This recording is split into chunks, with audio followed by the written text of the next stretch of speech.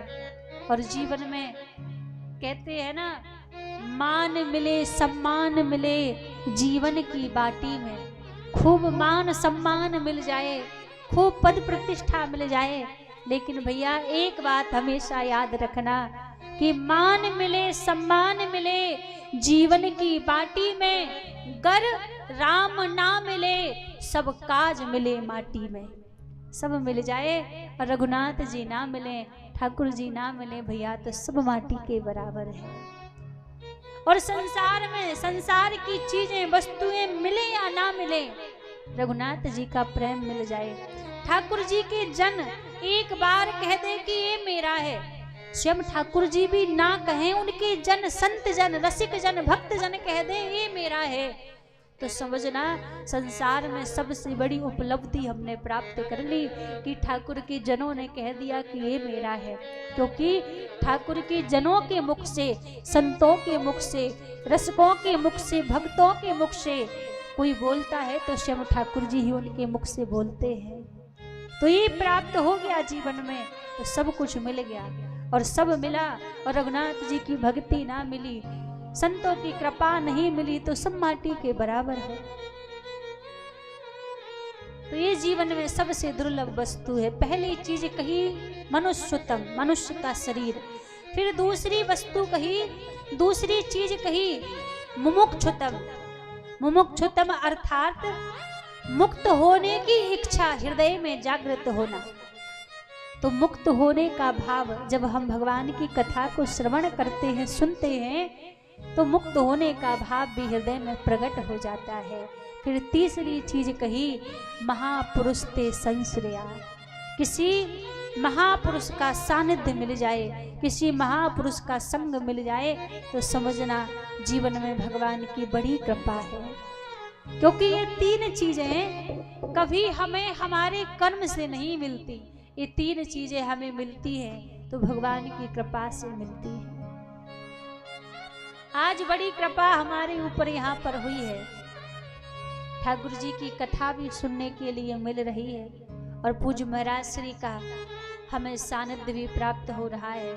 जैसे कि प्रारंभ में ही हमने आपको बताया था कि पिछले वर्ष पूज्य महाराज श्री आचार्य श्री जयदेव जी महाराज के पावन सानिध्य में बड़ा ही विशाल यज्ञ इसी धमना की पावन धरती पर हुआ था, और इस वर्ष फिर पुनः पूज्य महाराज जी के सानिध्य से ही वार्षिक उत्सव के रूप में फिर आप सभी को ये दिव्य श्रीमद् भागवत कथा सुनने का सौभाग्य यहाँ पर प्राप्त हो रहा है। तो ये कोई सहज बात नहीं है, कोई सरल बात नहीं है, क्योंकि संतों की कृपा जब भी जीवन में आती है बोल कर नहीं आती, बस अचानक से रघुनाथ जी एक इशारा करते हैं अपने जनों को और बस वो आप जैसे भक्तों के बीच में जाकर एक इशारा कर देते हैं और उसी इशारे में ठाकुर जी की कृपा का अनुभव होने लगता है। तो ये जो आप कथा यहाँ पर बैठकर सुन रहे हैं ना, ये ठाकुर जी की कृपा से ही सुन रहे हैं। और पूज्य महाराज जी हम सबके बीच में आ चुके हैं, तो हम महाराज जी से निवेदन करेंगे कि महाराज जी मंच पर पधारें और मंच पर पधार के मंच की शोभा को बढ़ाएं और आप सभी को भी अपनी पावन वाणी से आप सभी को कृतार्थ करें एक बार सभी जोरदार तालियां बजाते हुए पूज्य महाराज जी का स्वागत करेंगे। हमारे ऊपर तो देखो बड़ी ही महाराज जी की कृपा है, बड़ा ही महाराज जी का आशीष है कि हर 1-2 महीने में महाराज जी का सानिध्य मिलता रहता है। तो पूज्य महाराज जी हम सबके बीच में हैं। जय श्री कृष्णा। बड़ा ही सौभाग्य आज ये वही दिन है। पिछले साल इस धरा पे ऐतिहासिक कार्यक्रम किया गया था। झाझा प्रखंड में इतनी विशाल कलश यात्रा आज तक नहीं निकला था। धमना के पावन पुण्य धरा पे बहुत सुंदर पिछले साल आप लोगों ने यज्ञ संपन्न किया। मुखिया जी की अध्यक्षता में बहुत सुंदर यज्ञ संपन्न हुआ और उसी महायज्ञ की सफलता को लेकर के वार्षिक महोत्सव मनाने के उद्देश्य से सभी भाइयों के विचारों हम भी आए थे। हमने भी कहा ठीक है, बहुत सुंदर होना चाहिए। तो 7 दिन की साप्ताहिक श्रीमद् भगवत कथा बहन देवी किशोरी गौरप्रिया जी के पवित्र वाणी से आपने कथा श्रवण किया। पिछले भी साल, इस साल भी सुनने का सौभाग्य मिला। मैं धमना के सभी माँ बहन भाव बेटियों से अपील और आग्रह करूंगा, ये सौभाग्य है आपका कि आपके गांव में 1 वर्ष पूर्ति पूर्ति दूसरा कार्यक्रम सुनने का और इसमें भाग लेने का सौभाग्य प्राप्त हुआ। भारत में 8 लाख गांव हैं और कई गांव तो ऐसे हैं जहां बड़ा बड़ा गांव होने के बाद भी छोटा सा कथा नहीं हो पाता। आप बहुत भाग्यशाली हैं, बहुत भाग्यशाली हैं कि पुनः इस इलाका में हमने सैकड़ों यज्ञ करवाया, लेकिन इतनी सुंदर दिव्य वार्षिक महोत्सव सब लोग नहीं करते हैं।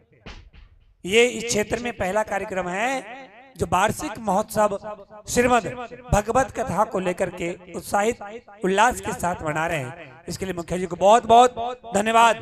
मुखिया जी की सभी टीम के सदस्यों को साधुवाद धन्यवाद देते हैं।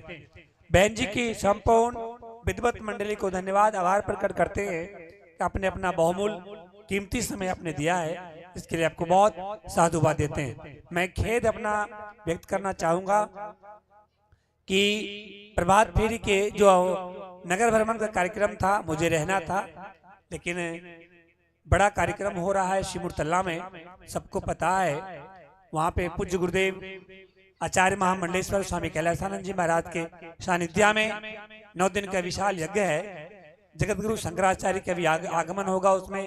शारदा पीठाधीश्वर स्वयं बागेश्वर सरकार का भी आगमन 1 दिन का वहाँ हो रहा है। बड़ी कार्यक्रम की तैयारी करना पा रहा है, इसलिए थोड़ी सी हम विलम्ब से आए, इसके लिए क्षमा प्रार्थी हैं। और अब ज्यादा समय ना लेते हुए कार्यक्रम को प्रारंभ करेंगे और समय मिलते रहेगा तो मैं भी आते रहूंगा। बहुत बहुत धन्यवाद, बहुत बहुत साधुवाद।